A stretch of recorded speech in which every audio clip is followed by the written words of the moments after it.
Իմ կյանքի լավ ժամանակները անցկացրել եմ գյուղում, շատ էինք սիրում տանգո պարել աղջիկների հետ։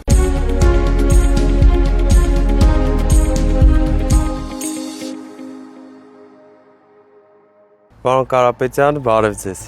Բարև Ալիկ ջան։ Ոնց եք։ Շատ լավ, դու ոնց ես։ Միշտ ուժեղ, շնորհակալ եմ շատ։ Ոնց է տպավորվել ձեր գյուղը ձեր մեջ, ոնց եք հիշում ու ձեր մանկությունից մի քիչ պատմեք, ոնց եք սովորել ձեր ընկերների մասին, կապ ունեք ձեր մանկության ընկերների հետ միջ այսօր։ Ինչ կպատմեք, պարոն Կարապետյան, ձեր դպրոցական տարիքից, դպրոցից ոնց եք սովորել։ Ծնվել եմ գյուղում, Տաշիրի շրջանի Լեռնովիտ գյուղում։ Փոքրուց ինձ թվում էր, որ մեր գյուղը աշխարհի ամենասիրուն վայրն էր։ Փոքրուց շատ էի սիրում մեր գյուղը։ Որ մեծացա, ես 15 տարեկանից արդեն գնացի սովորելու Երևան, բայց միշտ ամեն օր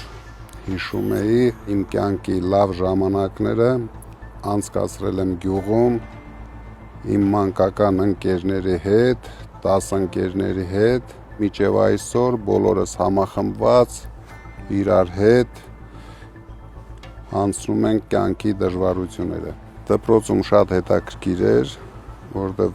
դասարանում 10 տղա 20 աղջիկ էին։ Դա հնարավորություն էր տալիս շատ հետաքրքիր դպրոցական կյանք ունենալ։ Արդեն 7-րդ դասարանից հետո մենք հավաքվում էինք դասարանի տղաներից մեկի տանը եւ բոլորիս ամենասիրած երաժշտությունը այն ժամանակ Բոնիեմներ, Աֆրիկ Սայմոններ ու Ծախ Հարութի երաժշտությունների տակ շատ էինք սիրում տանգո պարել աղջիկների հետ։ Ինչ վերաբերվում է սովորելուն, առաջի դասարանից մինչև 10-րդ դասարան բացարձակ գերազանցիկ էի։ Մի հարց, պարոն Կարապետյան, ես շատ լավ գիտեմ, որ կարճադոշը ձեր համար շատ մեծ նշանակություն ունի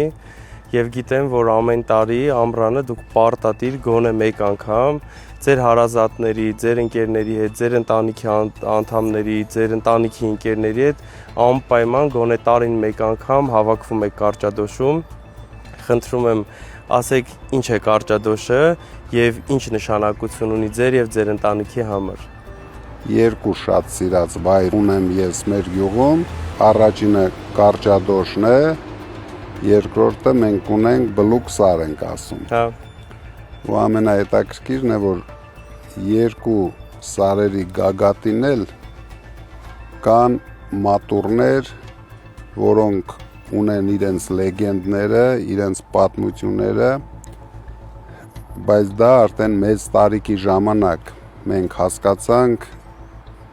այդ մատուռների նշանակությունը թե մեր գյուղացիների համար, թե ընդհանրապես տաշիրցիների համար։ Դրա համար դու տեսել ես կարճադոշի գագաթին, մենք կառուցեցինք փոքր եկեղեցի ու հիմա ամեն տարի հունիսի 17-ին այդ եկեղեցու ու կարճադոշի օրը նշում են ամբողջ շրջանով, նույնիսկ Վանաձորից են գալիս, Ստեփանավանից են գալիս մեծ միջոցառումը։ Ես մի փոքր գաղտնիք ձեր թույլտվությամբ կբացեմ, որ մեր հայրենակիցներն իմանան, որ դուք ամեն տարի ամռանը ոտքով միջև բլուկսարի գագաթ բարձրանում եք։ Իրոք, բայց դա վերջի տարիներն է, դպրոցական տարիներին հայրս դպրոցի դիրեկտորն էր, մենք ունեինք օր, որ ամբողջ դպրոցը պետք է բարձրանար բլուկսարի գագաթը, բայց դա շատ դժվար բան էր։ Դրա համար ես ամեն տարի փորձում եմ դա անել ու դրանով գնահատում եմ ռեալ իմ մարզավիճակը, որովհետև շատ դու տեսել ես ինչքան դժվար սար է, ինչքան դժվար է բարձրանալ այդ սարի գագաթը։ Պարոն Կարապետյան, ձեր ընտանիքը, Կարապետյանների ընտանիքը բոլորը գիտեն, որ շատ հայտնի է որպես ավանդական մեծ հայ ընտանիք, մեծ հայ օջախ։ Խնդրում եմ, կասեք ոնց եք ստացել այդ մոդելը, որն է այդ մոդելը, եւ խնդրում եմ մեզ եւ մեր երիտասարդներին խորհուրդ տալ, ոնց գալ այդ մոդելին ու եւ ոնց պահել ավանդական ճիշտ ընտանիքը։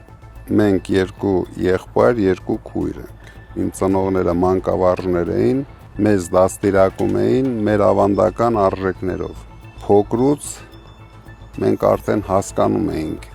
ինչ է հայրենիքը, ինչ է ընտանիքը, ինչ է ընտանիքի համախմբվածությունը։ Ես գտնում եմ,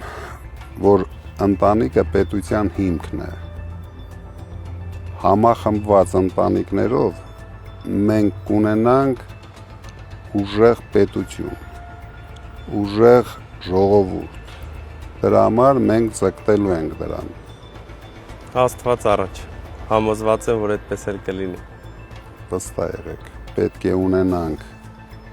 համախմբված, միասնական ուժեղ ժողովուրդ, ունենանք ուժեղ հայրենիք։ Շնորհակալ եմ շատ։